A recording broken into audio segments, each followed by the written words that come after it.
Lalu maka kita dengan mudah akan bangkit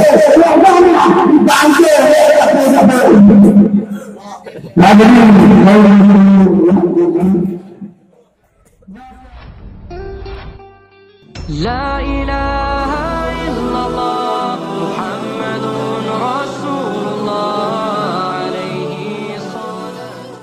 Nyuluh kali pemuda. Tanya kita awak. Hai, nyuluh pemuda. Pemuda yang dia berada dengan mental dan sebenarnya yang dimaksudkan.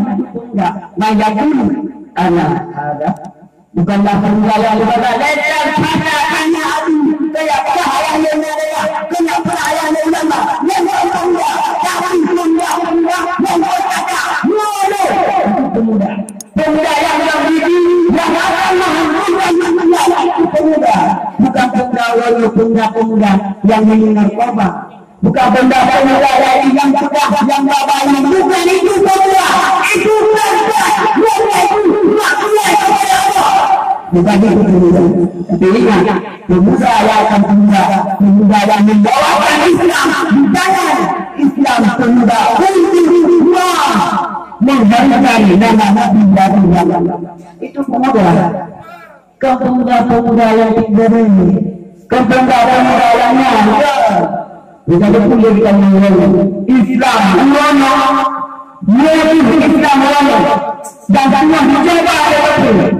Tapi kalau Islam ada keimanan kau ini. Halo. Gimana lo?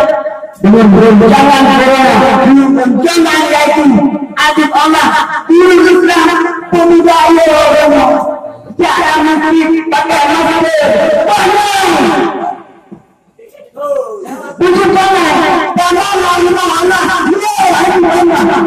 jangan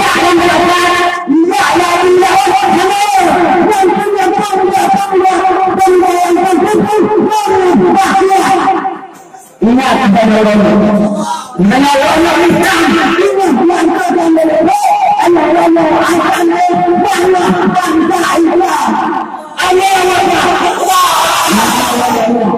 Maka apa dia menolong?